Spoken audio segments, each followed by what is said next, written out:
Welcome out to our last session of Relationship Goals. We are so excited that you're joining us. We sat down, we thought it was going to be a lot of fun for us to go through and answer lots of questions that have to do with life, marriage, relationships, but we put a little twist on it, and the questions we actually have not seen. We've got them in this envelope here. So without further ado, is everybody ready? Oh, yeah. Here we go.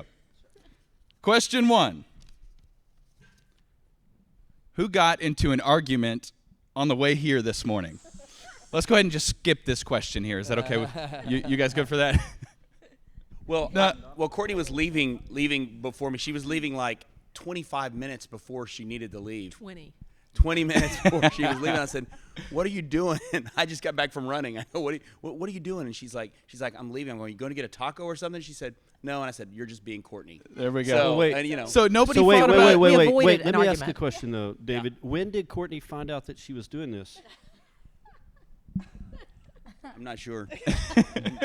She sent me the stuff, so Didn't she find out last night? is that right? Yes. Did you find out last Now, night in that you were fairness, doing this? I told her that David. I gave her the Wednesdays we were supposed to do it on, but you said you could do it any Wednesday, and then we did the other thing. Well, I didn't know it. Wait, what other thing? I didn't know did it y'all was do? any Wednesday from here on out. I didn't know it was any Wednesday. I thought there was a time limit, like this Wednesday or next Wednesday. There you go. All right, so everybody raise your hand if you think Courtney was wrong. Raise your hand if you think David was wrong. Wait. At fault. David, I'm going David.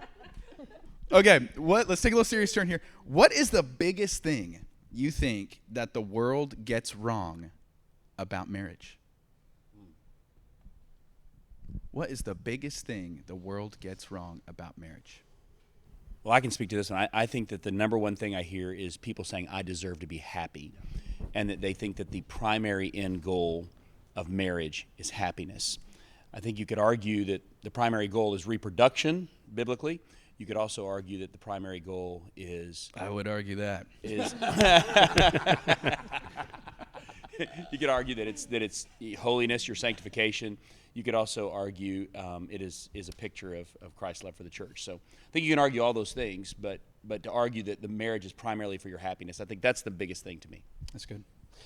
Yeah, I would say just the temporary kind of mindset towards marriage would be the biggest thing that the world gets wrong.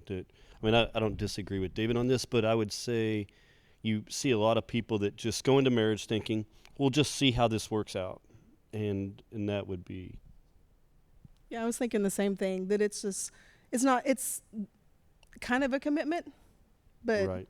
if I don't necessarily like it, I don't have to stay. Right. And I think a lot of people they go into it with that mindset like, nah, I love you right now, Right. but I don't right. know that I'm really going to love you forever. Of all the possible poetic comparisons, why do you think God calls the church the bride of Christ? Why does he use the marriage imagery? That's a good question. Here, Randy. Well, so this is, I'm just shooting from the hip. I don't honestly know, but I've gotten to where I love to watch the groom.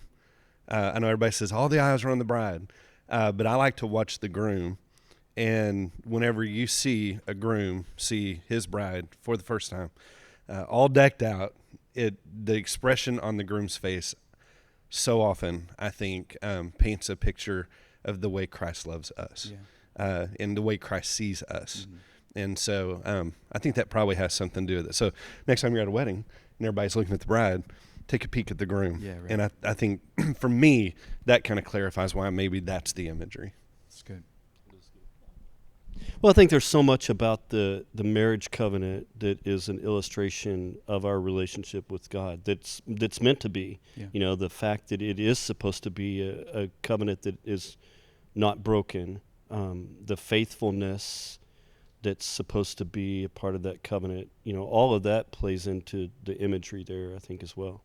Yeah. And a lot of it has to do with union. I mean, you see that kind of theme throughout the entire Bible, both Old Testament and New Testament.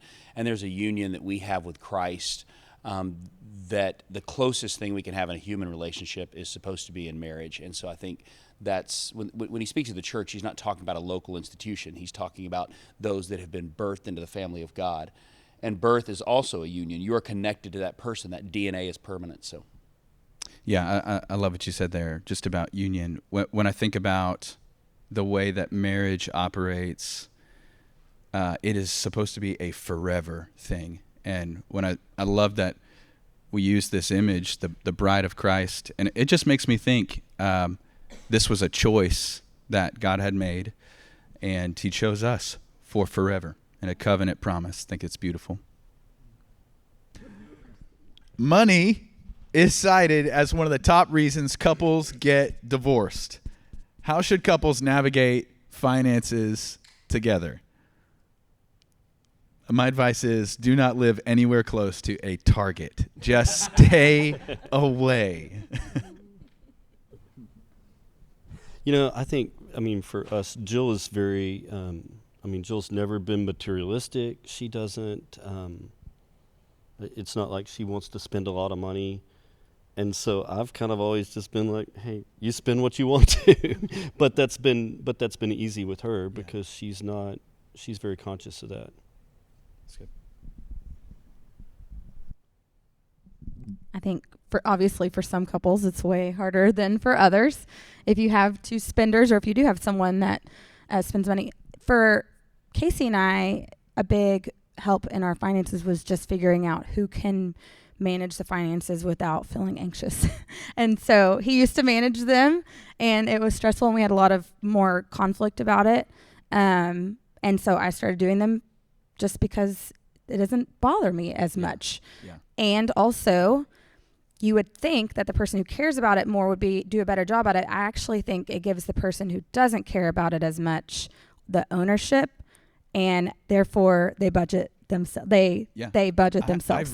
I think that's been true for us for sure. I stress like crazy about money and where the finances are going, and the in and out of things. And the moments when we have really shared the knowledge of who's spending what's happening, the budget was an us thing and not just Jeremy's going to be thinking on this. I think those are moments for us when we were doing our best financially and just in the management department. We were doing that together. It wasn't just something that me or Megan was thinking about solely. Yeah, I think so. Money management is a thing, and so we just have a system. There's certain things I feel better at. It doesn't cause me any stress. There's things that she's better at that would cause me stress, so she takes care of it. But I think if you a little more vision behind it is what's your end game. And so there's a lot of biblical principles about stewardship, and obviously we need to live up to those and abide by those. But I think not to over spiritualize, but if you fixate too much on money, it can become one of those things that causes envy, comparison, and can create all kinds of other issues. So, like God's taking care of us. There's a couple of things we've joked about already today, like me being fashionable. I'm a Tanger outlet kind of guy. What can I say? I just don't even care. Doesn't matter. Pretty comfortable in my own skin. So whatever on that. And as far as money, we joked about how we started out poor, like legit not having a whole lot of extra. But I think that really set a good tone for us, because whenever we think about our kids and we get to the end of our life, again, not to over spiritualize, but we really kind of want to get to the finish line contented and godly. And we want our kids to be contented, and we want them to be godly. And you don't have to have money to be either of those things. That's good. And so if they have money, great. If we leave them something, great. If we die broke, great. Doesn't matter. Contented and godly. And so I think if every couple will kind of get the end in mind and say, what are we really shooting for? Where are we really headed? It might help money and material things become less of a polarizing issue that can create conflict or whatever, because it just becomes a resource. It's a tool to use for any number of things. So, okay. How does Jesus' love inspire you to love your spouse better? Think on that for a sec. How does Jesus' love inspire you to love your spouse better? this one does actually get me quite frequently. Probably because we do have a lot of conflict or had in the past. One day we were driving down 30. Do you remember exactly what I was going to say? And I don't know. I think we were coming back from a date night and we were arguing and I was mad at him. We were quiet in the car, long ride home to Rockwall. And there's a big billboard for Easter for Lake Point on the way home. And I just start crying. Casey's like, what is wrong with you now? And I'm like, I was just thinking about Easter and how Jesus died on the cross and I have to forgive you and ask for your forgiveness. And all from a billboard. So I truly feel like I'm just big on Jesus forgave me for so much. I just can't. When I think about that, when I allow myself to think about it, there's days where I choose not to so that I can be mad longer. But it just pushes me towards asking for forgiveness and forgiveness every time. Yeah. I have this thought all the time. What do couples do without Jesus? Yeah. I don't know. Maybe the rest of y'all can make it without him. But for Lauren and I just think all the time, man, if we didn't have Jesus, good Lord, where would we be? For people who are busy and have kids, how can you keep the romance alive? How you keep it spicy? How you keep things going when you're busy? I think for us, I mean, we've always had busy lives. I mean, Jill has a career. We've got 4 kids. It's always there's always been a lot of stuff going on around our family. But we've tried to make it a priority through the years that, hey, we do stuff with just us. We typically every year we have some kind of little trip that we'll take. Just a for getaway, 2 or 3 days. you two. Yeah, that just are the 2 of us. When we go to, we go on dates. We try to do something almost every week. We have some kind of date that we go on, and when our kids say, especially our youngest, she'll say, well, how come I can't go? And I'll say, because I like Mom the most, And, I like her way better than you. I think we've just tried to always say that we're for each other first. I mean, we love our kids. We support our kids, but when we go to eat, I've just always made it a deal that we sit by each other. Everybody else, we're not. It's not like the kids come in and nope. Sometimes it happens, and I'll be like, nope, move over. That's my seat. I'm sitting by Mom. Just and really, it's just a way of saying she's first. And our kids, I love our kids and they matter to us a lot, but we've always felt like we have to demonstrate that we're putting each other first. Yeah. And that's just a simple way to do it. Yeah. Make a budget, have a plan. No, sorry. No, I think our kids are more intuitive than we give them credit for. And I think that a passionate marriage is a wonderful gift to give to your children. And obviously, that doesn't mean you have to talk about it with your children. They just pick up on it. There's something they're like, I think those 2 like each other. Yeah, sure. And so I'd say that. Yeah. What do you say? Well, I'm not saying, you need to be in the kitchen getting fresh in front of your kids. You know what I'm saying? But I do think, David, you're exactly right. For us, we've said it a lot, is this is a gift we want to give our kids, that they'll have an idea of what this looks like someday when they go to look for a spouse, that we keep things really regular as far as date nights, loving one another. I'd say, we're not perfect about going out as regularly as we'd probably like, but especially in this season, I feel like we've been the most intentional about it, and we've seen probably, I think we've probably grown closer during this time than ever, maybe. Right. Yeah. Yeah, and I think it's also healthy for your kids to see it, because then when they enter marriage, you don't want them to put their kids first either, because if they see that as they get older, that's what they'll just naturally do. And I want them to see him put me first and vice versa, because I want their marriage to be forever too. So. Yeah.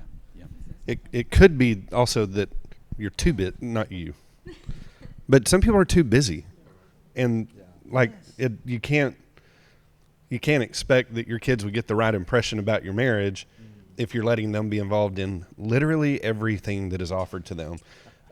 So I do think that there are boundaries that will protect your marriage if you establish proper boundaries of how many things your kids can be involved in, so that even if you're not, replicating everybody else's idea of date nights and whatever else, you're home, you're together, you're able to be present with each other, and so if somebody's like, well, we're just in this season, we just have these kids, and well, they don't have to all be involved in 6 things each, and don't be surprised when your marriage is anemic.